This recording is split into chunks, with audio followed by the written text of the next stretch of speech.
Hi everyone. So today's lesson is about the volume of prisms and cylinders.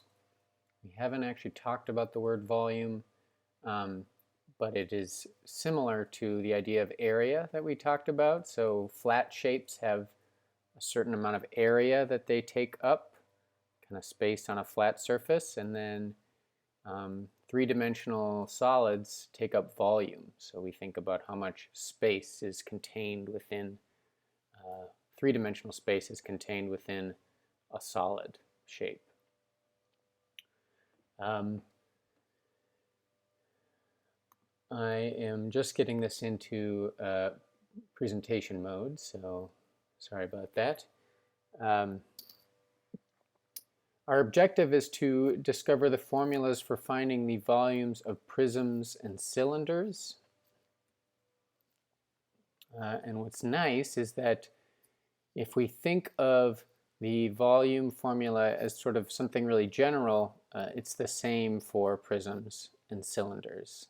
So by that I mean that if B in this formula is the area of the base and H is the height of the prism or cylinder, then the formula for the volume is area of the base times the height.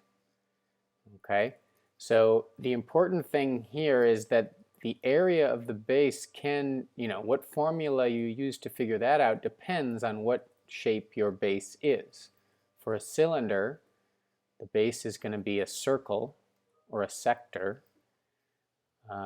And then if it's a prism, the base is going to be any polygon. That could be a triangle, a rectangle, a hexagon, a trapezoid, or any number of other types of polygons. But it is nice that when we think of it in this way, the volume formula is the same each time. You just have to think about how the base is changing depending on what type of solid you have. So when because the base could be any number of things, it could be a triangle, a rectangle, a trapezoid, or for a cylinder, it could be a circle or a sector. I'm just reminding you here in this slide of a bunch of different area formulas. So if you need to come back and look at these area formulas, that is just fine. It's just a reminder of different area formulas that could come up in the problems you will complete. So in this example, it says find the volume of a right trapezoidal prism that has a height of 10 centimeters. The two bases of the trapezoid measure, so the two bases of the trapezoid, so not the bases of the prism itself, but the two bases of the trapezoid measure 4 centimeters and 8 centimeters. And its height, the height of the trapezoid, not the overall prism, is 5.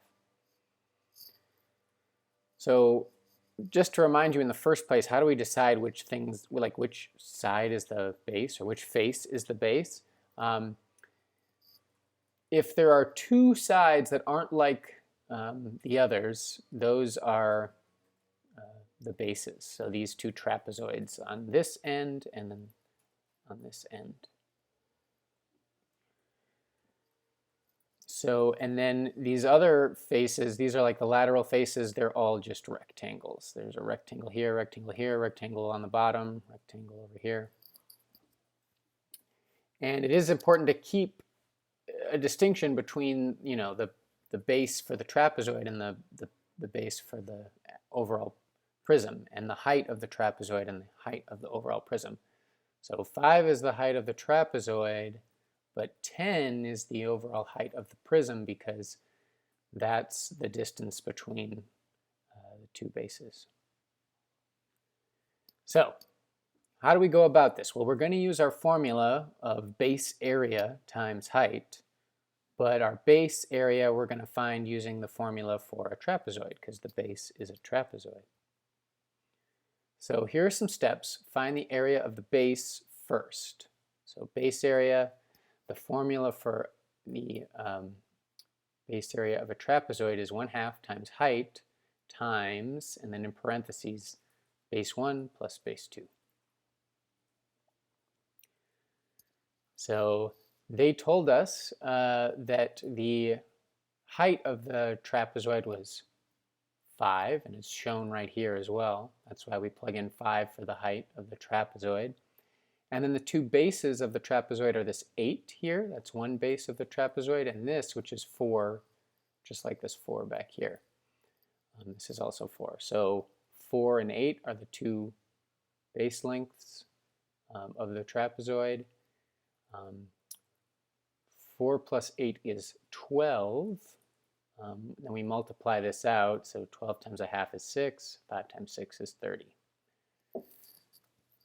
And so the area of the base is 30, and I think if this was given in centimeters for the dimensions, then that would be 30 square centimeters.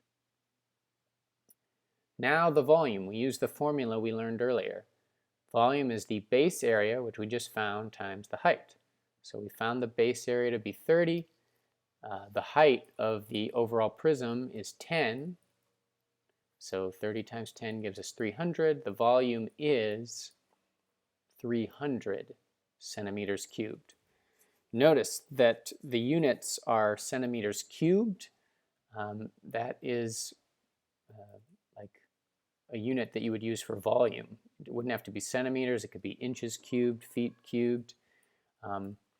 But note that unlike area, where it's centimeters squared or inches squared, this is centimeters cubed, or whatever unit cubed. Okay, now there's another tricky thing that will come up in the problems you encounter, and so I want to remind you about it right now. The height of a prism or trapezoid,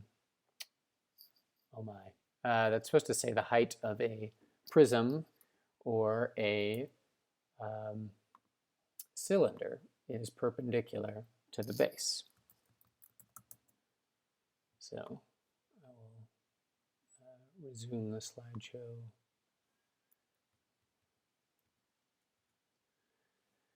The height of a prism or cylinder is perpendicular to the base. So sometimes they're going to give you more dimensions than you need, and you have to remember that, like, when you're figuring out which one is the height, it's the one that's perpendicular to the base.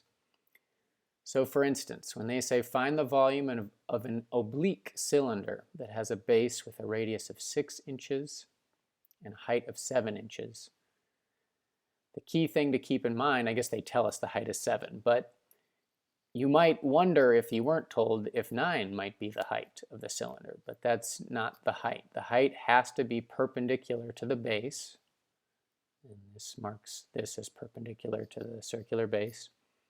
And so that's why the height is 7 for the cylinder. Okay, same thing as last time. We're eventually going to use volume equals base area times height, but how do you find the base area for a cylinder? Well, it's a circle, so we're going to use pi r squared. That's the formula for the area of a circle. And the radius is 6, so we plug in a 6, and we get 36 pi as the base area. Then we're ready to find the volume, because now we just need to take that base area, multiply it by the height. So here was our base area, 36 pi. We're multiplying by 7, and that gives us 252 pi. Now, that's in terms of pi, like you're writing the answer in terms of pi. You could also multiply that out. So if you do 252 times pi on a calculator, it would be about 791.68. Our units are inches cubed because the dimensions were given in inches, and volume is always units cubed. So key thing I wanted to illustrate there was the height is the perpendicular distance from base to base. So that's important.